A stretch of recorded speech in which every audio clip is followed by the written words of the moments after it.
The stars looked different when Commander Zexathari first saw them through human eyes.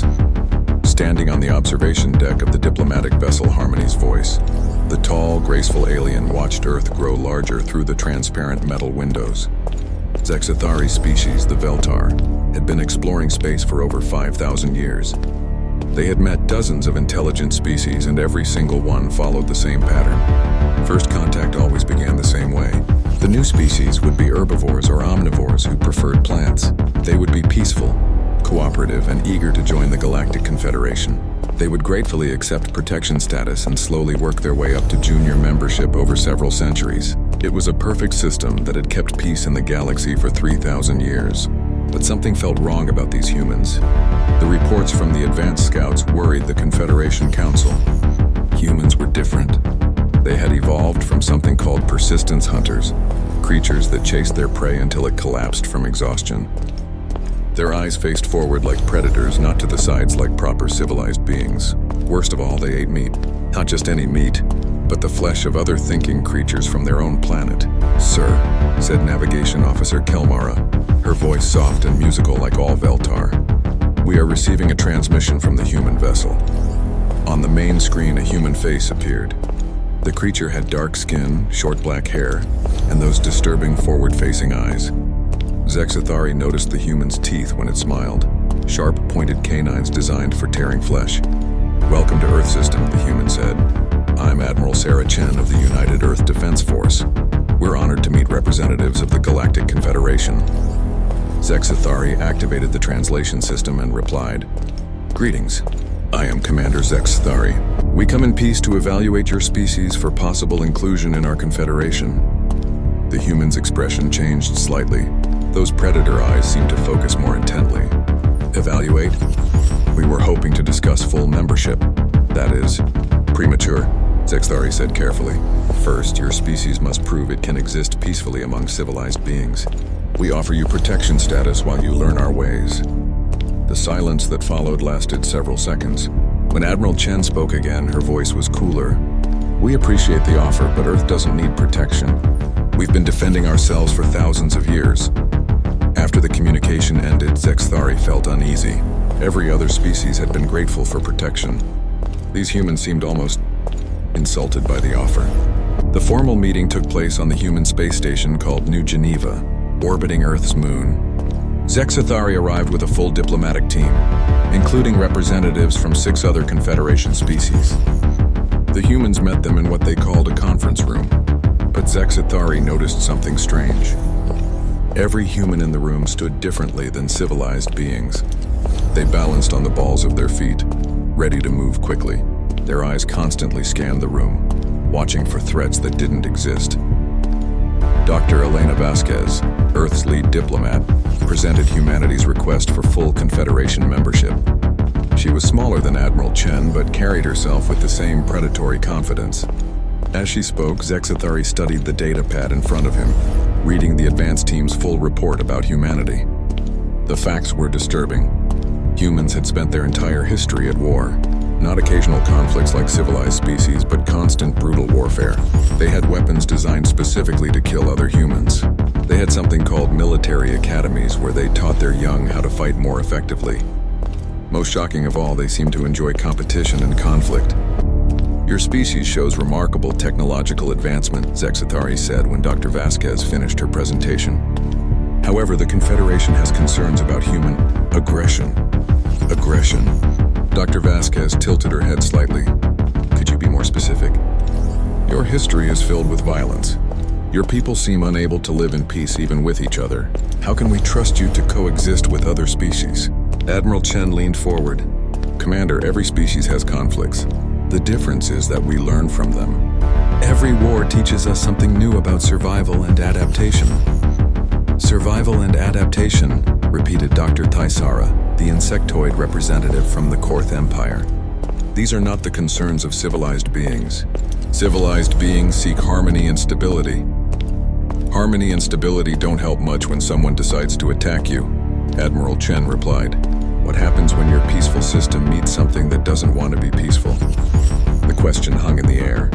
Zexathari realized that in 3,000 years of Confederation history, They had never encountered a truly hostile force. Every species they met wanted to join them. What would they do if something wanted to destroy them instead? The negotiations continued for 3 days.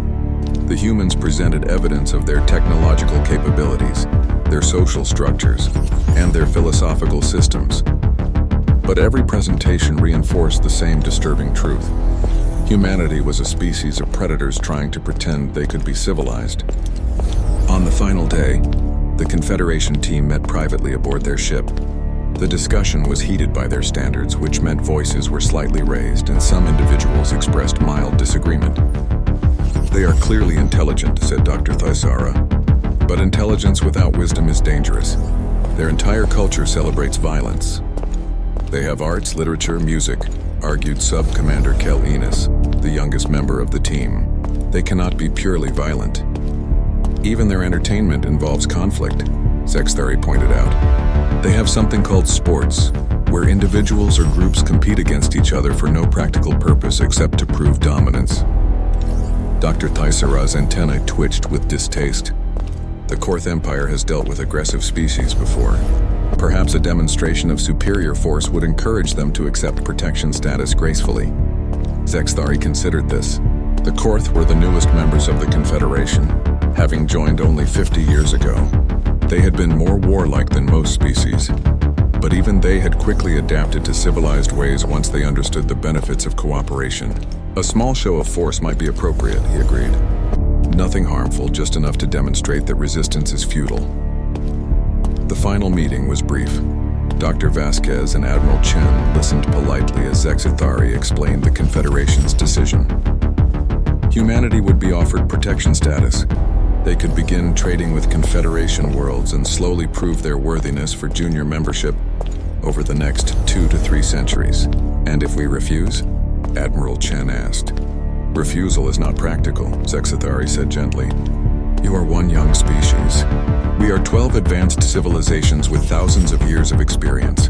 Surely you can see that cooperation is your only logical choice." Admiral Chen and Dr. Vasquez exchanged a look that Sexthari couldn't interpret. It lasted only a moment, but something passed between them that made the alien commander suddenly nervous. "We'll need to discuss this with our government," Dr. Vasquez said. "How long do we have to decide?" "Take all the time you need," Sexthari replied.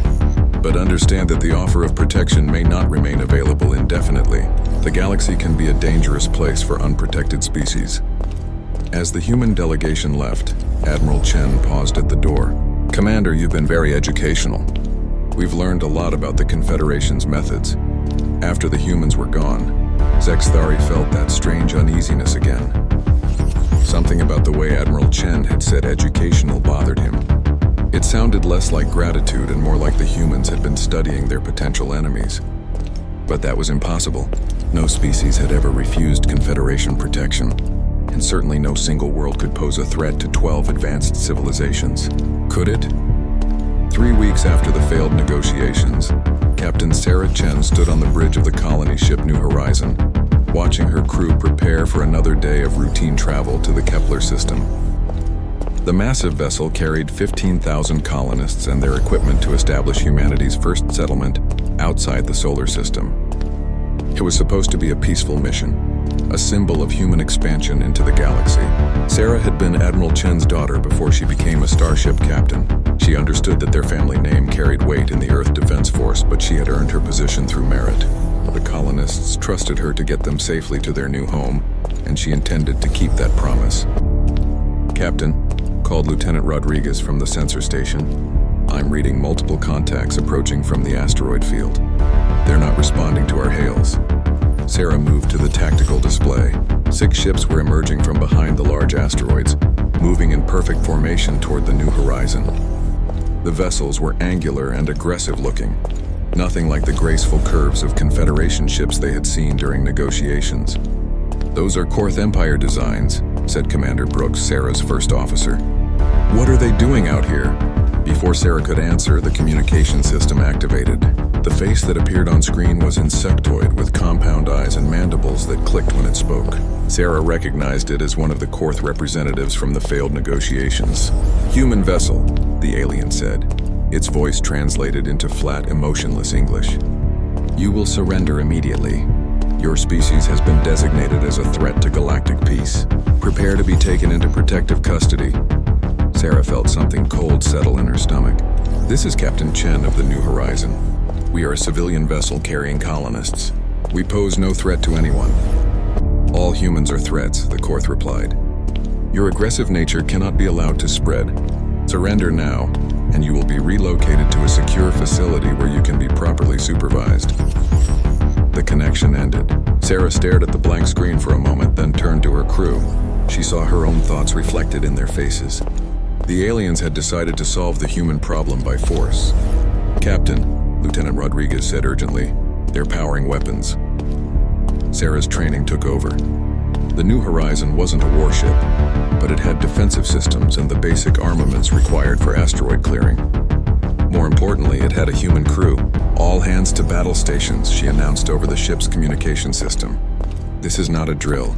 Prepare for combat. The first Korth attack came without further warning.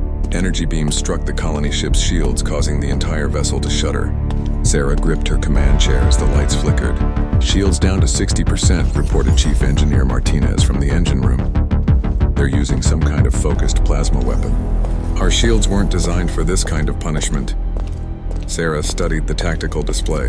The Korth ships were maintaining a safe distance, using their superior firepower to slowly break down the human defenses. It was a textbook siege strategy, designed to minimize risk to the attackers while ensuring eventual victory. It was also exactly what Sarah had expected. Rodriguez, begin evasive maneuvers. Pattern Delta 7. Captain, that's a combat pattern. We're a colony ship, we can't outmaneuver military vessels. We're not trying to outmaneuver them, Sarah said grimly. We're trying to make them think like us. The New Horizon began moving in an erratic pattern, spinning and rolling as it fled toward the inner system. The Korth ships followed, maintaining their formation and continuing their steady bombardment. They were patient, methodical, and completely predictable. Captain, Commander Brooks said quietly, we can't win this fight. Maybe we should consider surrendering.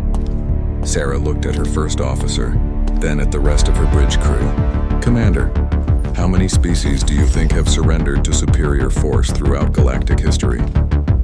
Probably all of them, based on what we learned about the Confederation. And how many of those species still exist as independent civilizations? Brooks was quiet for a moment. None of them. The Korth aren't trying to capture us, Sarah said. They're trying to solve the human problem permanently. The only choice is how many of them we take with us.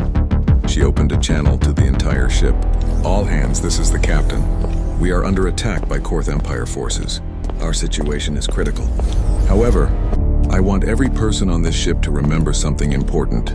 Earth is watching. Our families are watching.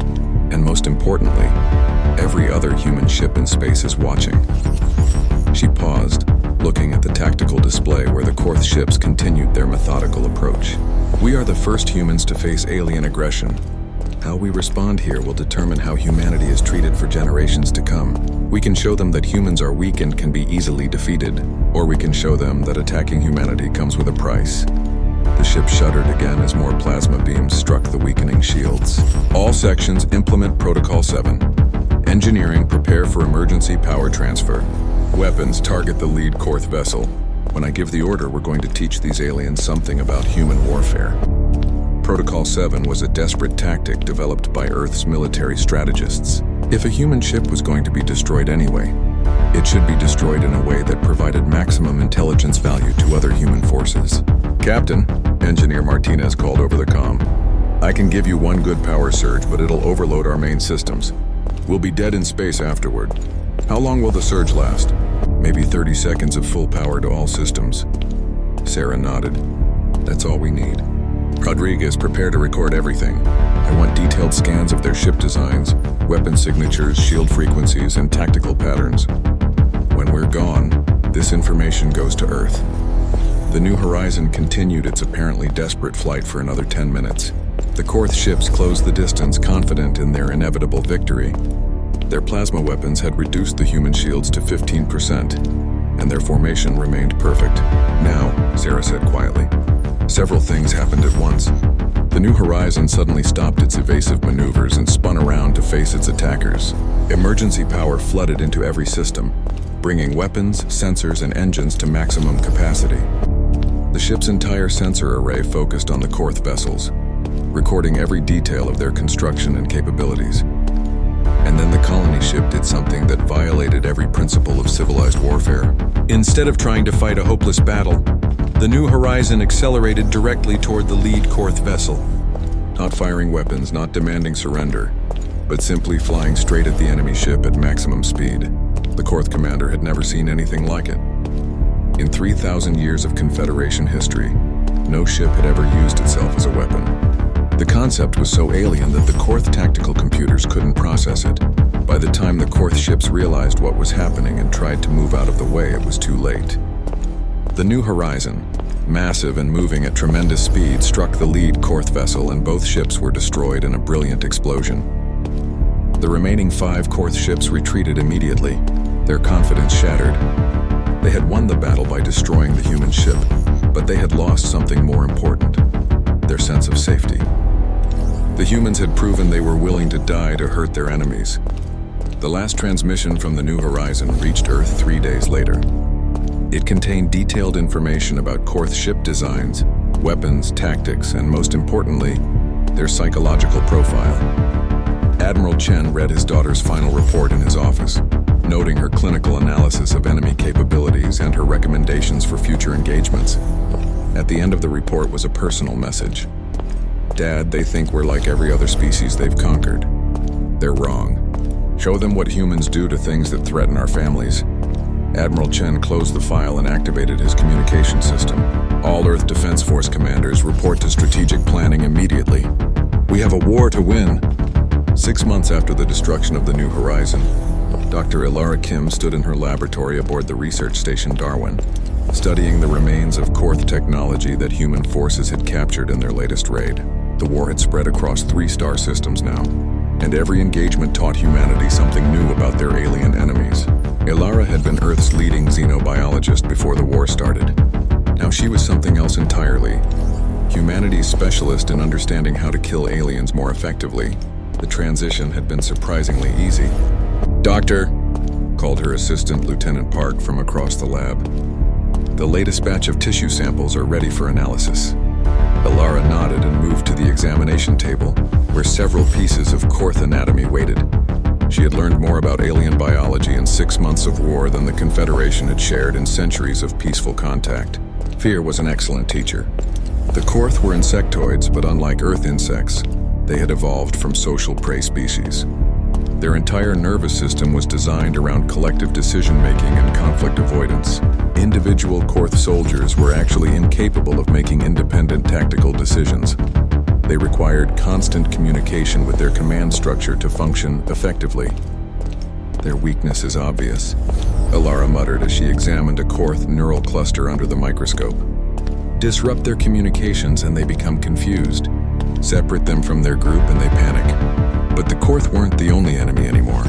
The entire Galactic Confederation had declared war on humanity after Earth refused their generous offer of protective custody for the entire human species. 12 different alien civilizations, each with thousands of years of technological development, had united against one small blue planet. It should have been a quick victory for the aliens. Instead, it was becoming their worst nightmare. Admiral Marcus Rivera stood in the command center of the Retribution, Earth's newest warship, watching tactical displays that showed human forces engaged across multiple sectors. Unlike the aliens who fought in predictable formations with established rules of engagement, human tactics evolved constantly. "Admiral," reported Captain Wong from the communication station, "the Predator Group has successfully completed their raid on the Veltar research facility. They captured 3 intact warp drives and 14 scientists. What about casualties? Minimal on our side. The Veltar evacuated their military personnel but left the research staff behind. Apparently they thought we wouldn't harm non-combatants." Admiral Rivera smiled grimly. The aliens still didn't understand human warfare. They assumed that humans followed the same ethical constraints that limited Confederation military actions. It was a fatal mistake. "Have the captured scientists been transferred to Dr. Kim's research division?" Yes, sir. She says the Veltar neural structure is fascinating. Their entire species is essentially pacifist by biology. They literally cannot comprehend aggressive action. Admiral Rivera studied the main tactical display.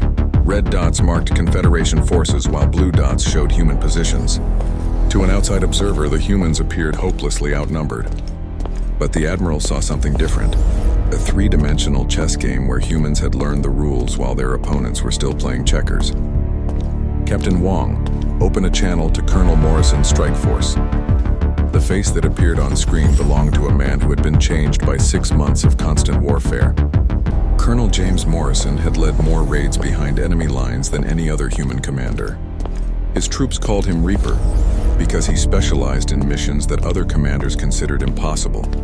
Admiral, Morrison said from the bridge of his stealth ship, we're in position for the strike on the Korth Honor Temple, waiting for your authorization. Colonel, are you certain this target has no military value? None whatsoever, sir. It's a religious site. The Korth consider it sacred, but destroying it won't affect their war effort. Admiral Rivera nodded. Then you are authorized to proceed. Make sure the destruction is visible from their homeworld. The connection ended. Rivera knew that many of his officers were uncomfortable with targeting religious sites, but the Admiral understood something they didn't. This wasn't a war for territory or resources. This was a war for survival, and the rules of civilized warfare didn't apply when civilization itself was at stake. The aliens had made a critical error in their understanding of human psychology. They thought humans would fight like other Confederation species, organize battles between military forces with respect for non-combatants and cultural sites. Instead, they discovered that humans treated war as a problem to be solved by any means necessary. Dr. Ilara Kim received the new batch of alien prisoners just as the reports came in about Colonel Morrison's successful raid. The Korth Honor Temple had been completely destroyed, its 1,000-year-old artifacts scattered into space. The psychological effect on Korth forces was immediate and devastating. Doctor, Lieutenant Park said as they processed the new arrivals, the aliens keep asking why we're targeting their cultural sites. How should I respond? Ilara looked up from her examination of a Veltar prisoner. The graceful alien was clearly terrified, its large eyes darting around the room as if expecting immediate violence. Like all Confederation species, it couldn't understand why humans refused to follow established rules of warfare. Tell them the truth, Ilara said. We target what you value because you need to understand that nothing is safe from us.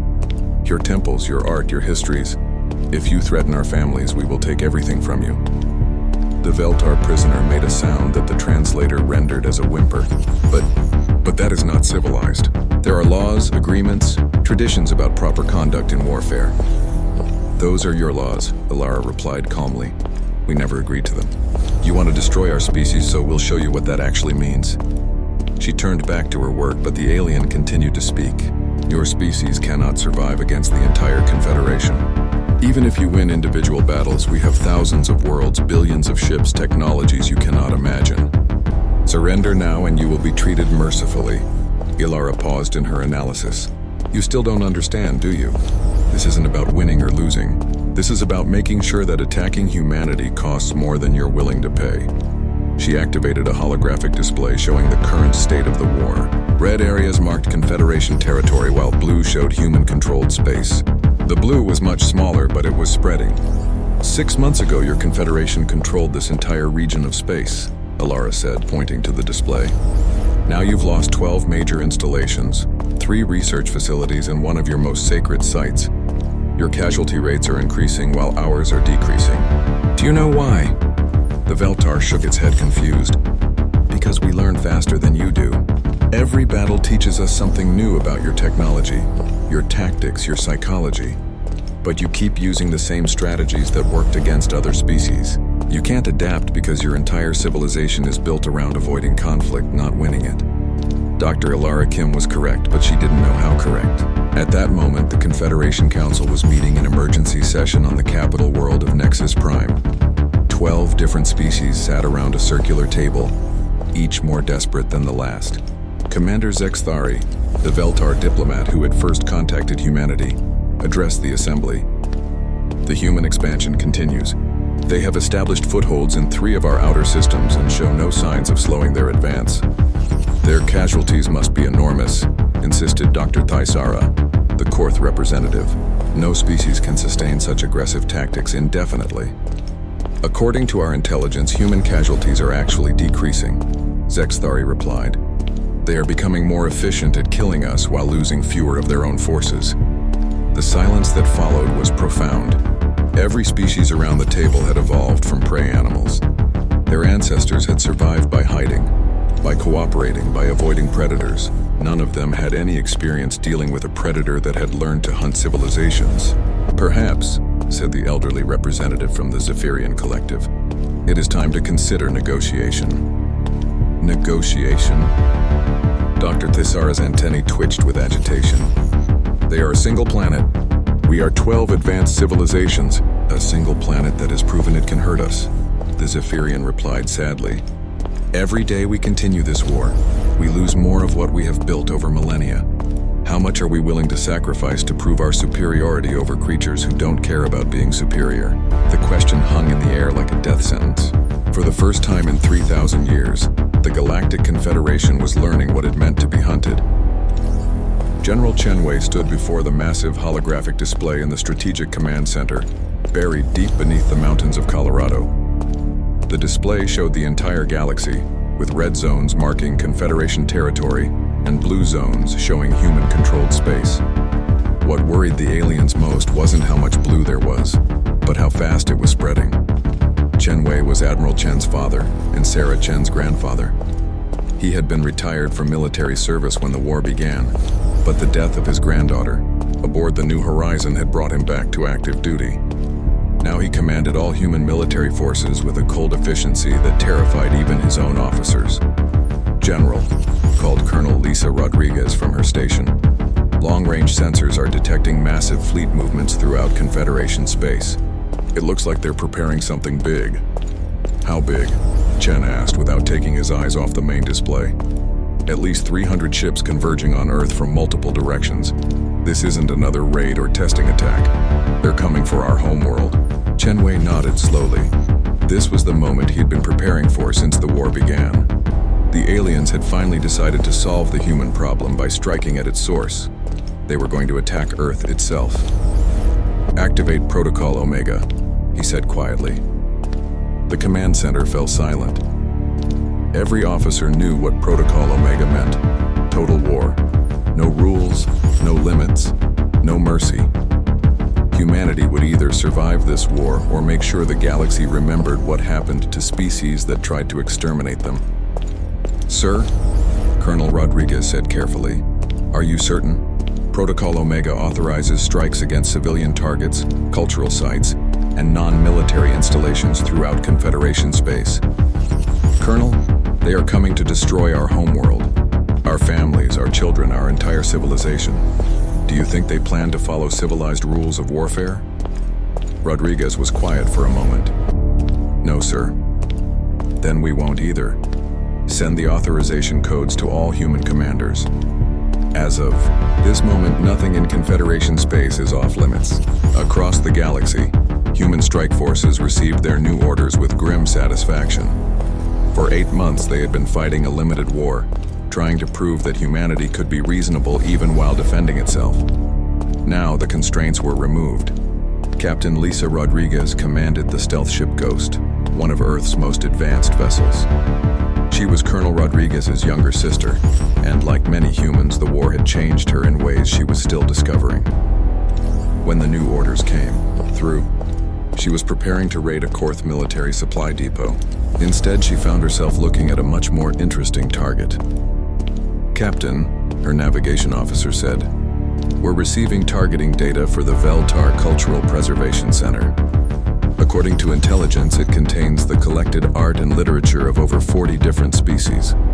Lisa studied the information. The center was completely undefended, populated only by scholars and artists. Destroying it would serve no military purpose except to demonstrate that humanity could reach anything, anywhere in Confederation space. Set course for the center, she ordered. Maximum stealth approach. Captain, there are over 10,000 civilians at that facility. Lisa looked at her young officer. Lieutenant, how many civilians do you think are on Earth right now? How many children are looking up at the stars while a Confederation fleet approaches to kill them all? The lieutenant was quiet. We're not monsters, Lisa continued. But we're not going to lose this war because we're more moral than our enemies. Target the facility. Similar conversations were taking place on dozens of human ships throughout the galaxy. The aliens had made a fatal mistake in threatening Earth directly. They had activated every human's deepest survival instincts, and now they were about to learn what humanity was truly capable of. Dr. Ilara Kim was aboard the research vessel Darwin when Protocol Omega was activated. Her work had become more important than ever as human forces needed detailed information about every Confederation species. She had spent months studying alien biology, psychology, and culture, looking for weaknesses that could be exploited. Doctor, her assistant called out, we're receiving priority intelligence requests from all combat commands. They want to know the most psychologically damaging targets for each alien species. Ilara nodded and began compiling her reports. For the Veltar, the most devastating targets would be their artistic and cultural sites. For the Korth, anything related to honor or tradition. For the peaceful Zephyrians, even the threat of violence against their meditation centers would be traumatic. But as she worked, Ilara realized something important. The aliens weren't just physically different from humans. They were psychologically incapable of fighting the kind of war humanity was prepared to wage. Every Confederation species had evolved from prey animals. Their entire civilization was built around cooperation, conflict avoidance, and protecting the weak. Humans were the first predator species they had ever encountered. Lieutenant Park, she called to her assistant, prepare a priority briefing for General Chen. I think I know why we're winning this war. The Confederation fleet that approached Earth was the largest military force assembled in galactic history. 300 ships from 12 different species, carrying weapons capable of destroying entire planets. Their plan was simple: demonstrate overwhelming force and demand immediate human surrender.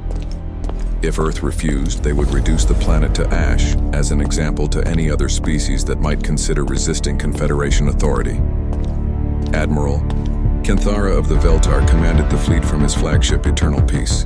He was considered one of the greatest military minds in Confederation history, having successfully negotiated the peaceful surrender of over 20 different species. He had never lost a single ship in combat because he had never needed to fight.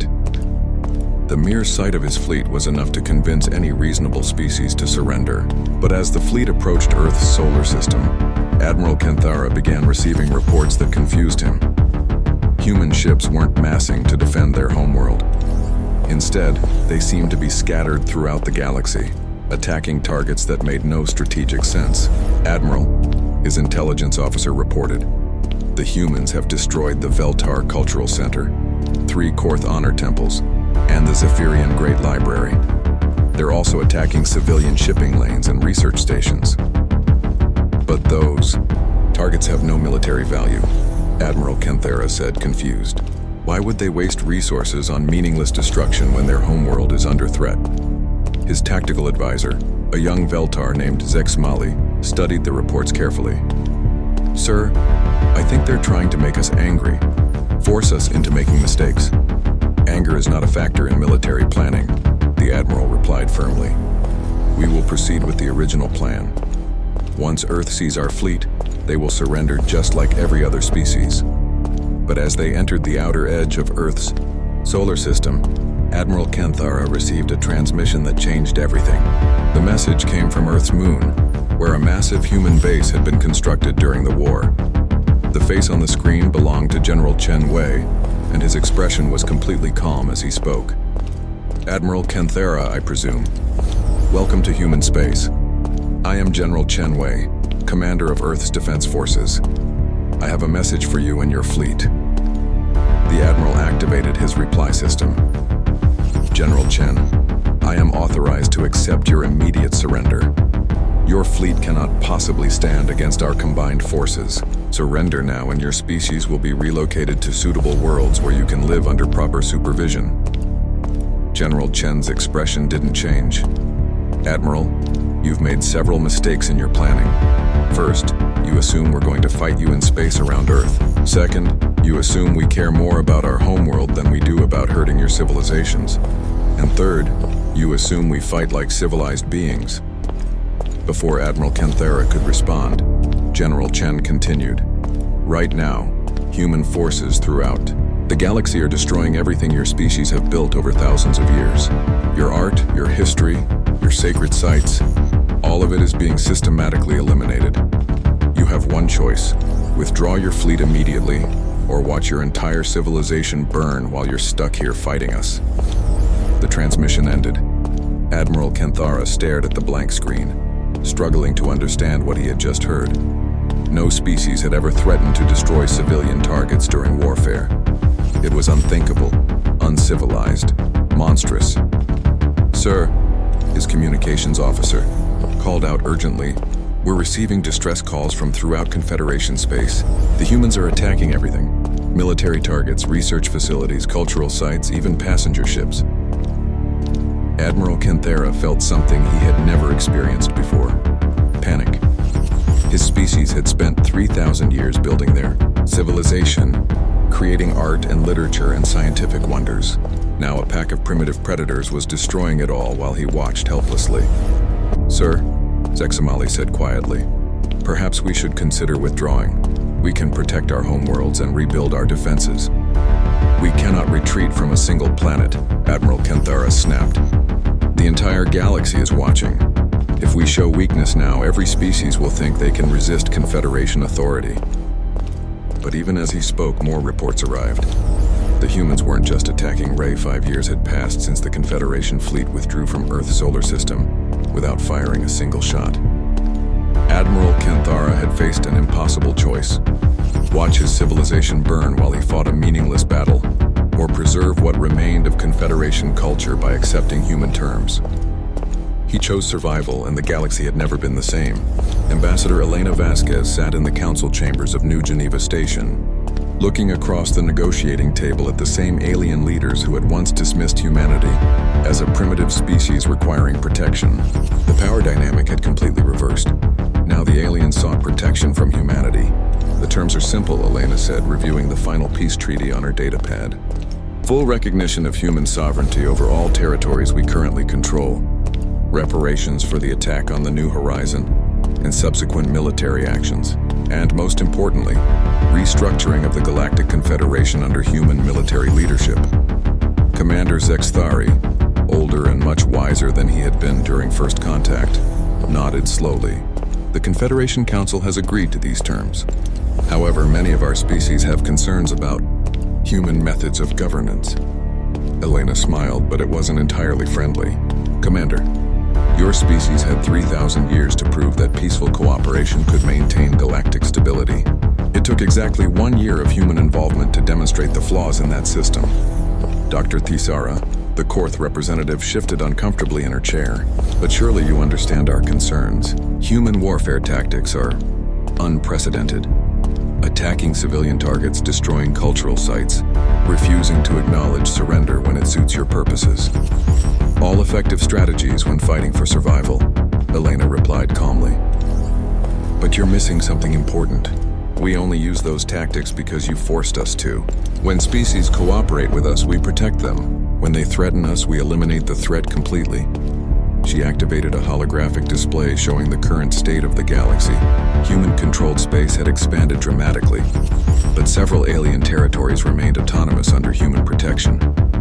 The Andorian Collective surrendered after our first demonstration of force, Elena explained. They've been under human protection for 3 years now. Their casualty rate from piracy and border conflicts has dropped to 0. Their trade revenue has increased by 300%. Their citizens report higher satisfaction with their government than at any point in their recorded history. The aliens around the table exchanged glances. This was the part they struggled to understand. Humans were clearly apex predators, capable of devastating entire civilizations, but they were also capable of protection and partnership when their dominance was acknowledged. Dr. Kim's research has been very helpful in understanding alien psychology, Elena continued. Every species in the Confederation evolved from prey animals. Your entire social structure is built around avoiding conflict and seeking protection from stronger forces. Well, congratulations! You found the strongest force in the galaxy. Dr. Ilara Kim entered the chamber at that moment carrying files containing 5 years of research into alien biology and psychology. She had become humanity's leading expert on interspecies relations, though her methods would have horrified pre-war diplomats. Ambassador, Dr. Kim said, taking a seat at the table, I have the final psychological profiles for integration planning. Each species will require different approaches, but the basic principle remains the same. Which is? Asked Zexathari. Humans are pack-bonding predators, Dr. Kim explained. Once we accept another species as part of our pack, we will protect them as fiercely as we protect ourselves. But that acceptance has to be earned through submission to our authority. The word submission caused visible distress among the alien representatives, but Dr. Kim continued calmly. It's not personal domination or cruelty. It's simply recognition of the natural order. Predators lead, prey species follow. When that relationship is clear and accepted, both sides benefit enormously. She activated another display showing crime statistics, economic growth, and social stability indicators for worlds under human protection versus those still governed by traditional Confederation methods. Every metric shows improvement under human administration, Dr. Kim said. Lower crime rates, higher economic productivity, more efficient resource distribution, and most importantly, complete elimination of external threats. Commander Zexathari studied the data carefully.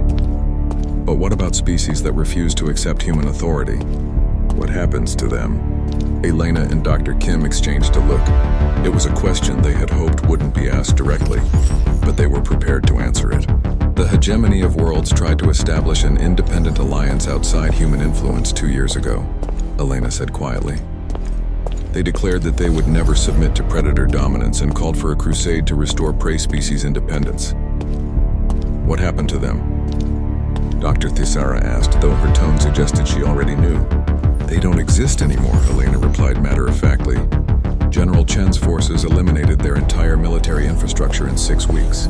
Their surviving populations were relocated to worlds where they could be properly supervised. The silence that followed was profound. Every alien in the room understood the message. Cooperation brought protection and prosperity, but resistance brought extinction.